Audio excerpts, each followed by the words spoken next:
What's going on, guys? It's Trippy Cakes here. We're just a little while after this update, so I decided I wanted to do a report card on it. Now, here's the thing about this report card that I'm doing. I'm just saying this patch based off of how it feels compared to other ones, and how if I feel that I'm, actually putting something into the game, or if this was just kind of like one of those waste of time updates. So nothing is set in stone. Builds are still kind of being worked on and stuff like that. But this is more or less a first impression, I guess. No, I wouldn't even call it that. So let's just leave it like that. First thing that I wanted to get into is the uniforms. So far, Emma Frost, I've been playing with her. I enjoy the uniform. I didn't complain about the uniform to begin with because I'm not a pervert like a lot of people that I saw. But her skills have improved. Her damage has improved. The only thing that sucks is if you want to rank up this uniform, you're going to have to either buy a mega rank up ticket for it, or you're going to have to buy her biometrics. So you're probably just safer just getting the mega rank up ticket for the uniform if you want it. Up next is Colossus.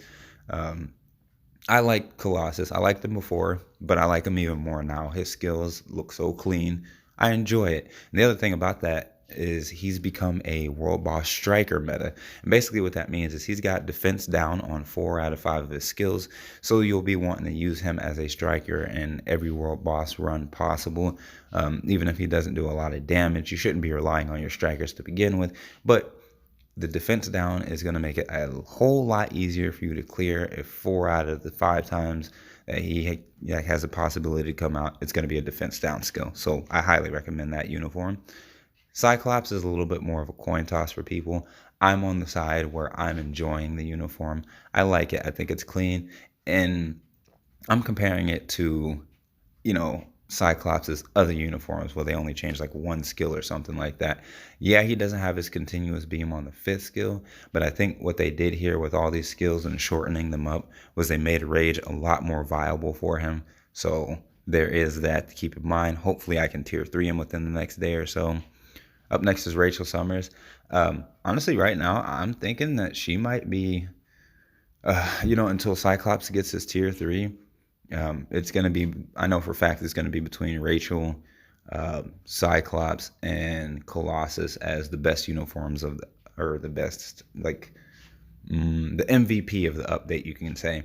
She's very strong. I haven't decided if I want to put her in a PvP and PvE because I was looking at her skills and stuff when I was using her, and I was like, she would do great in either one of these categories, which I'm glad considering how easy she was to unlock. I thought it was going to be harder.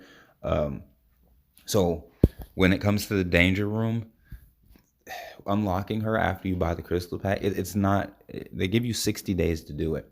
I unlocked her tier 2 in like 30 minutes of playing it. It's very, very easy. So I gotta say, I got my bang for my buck. Plus, you're getting all these extra rewards and stuff like that. And especially for newer players, those high level ISO that you're gonna get from there, it's gonna help out a lot, as well as the gold and stuff.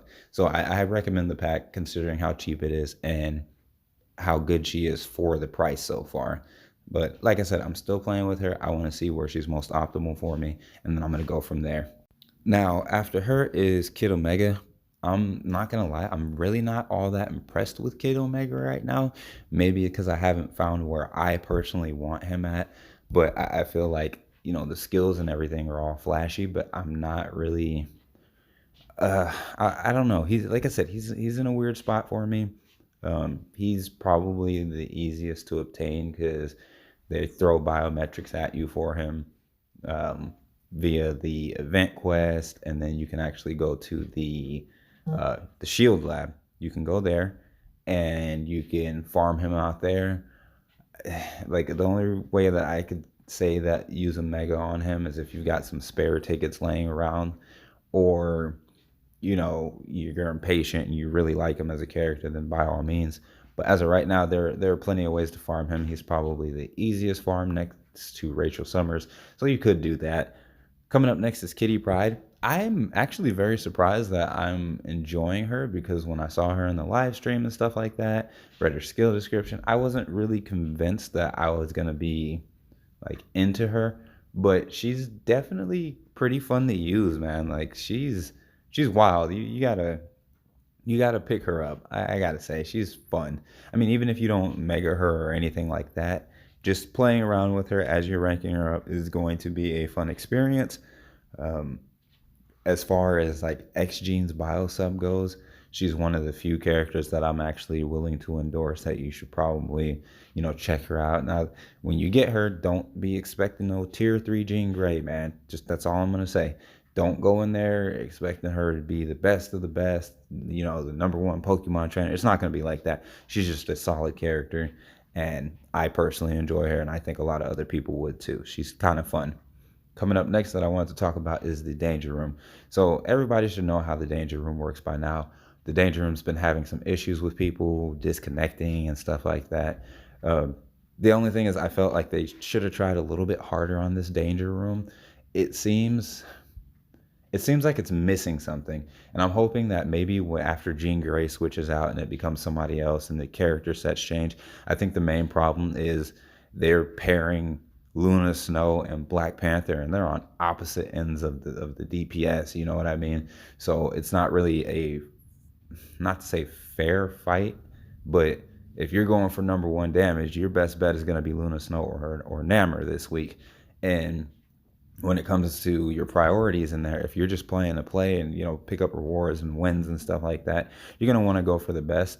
So I feel like some of these skills that you use are going to need to have a little bit of a reduction on their skills, the ones where you pick up the energy and use them. And the reason I say that is because like Black Panther, you're not gonna be doing damage, and then you're running around collecting the little blue things to summon tornadoes on the enemy. You don't even know if it's actually doing anything. It's just kind of like, I mean, maybe if it gave you a notification when it like hit. I don't mean like something that'll flash across your screen or anything like that. Just, something in the top right corner that says so and so got hit by your tornado or something like that. Just a little. It's got potential. It really does. The game mode has potential.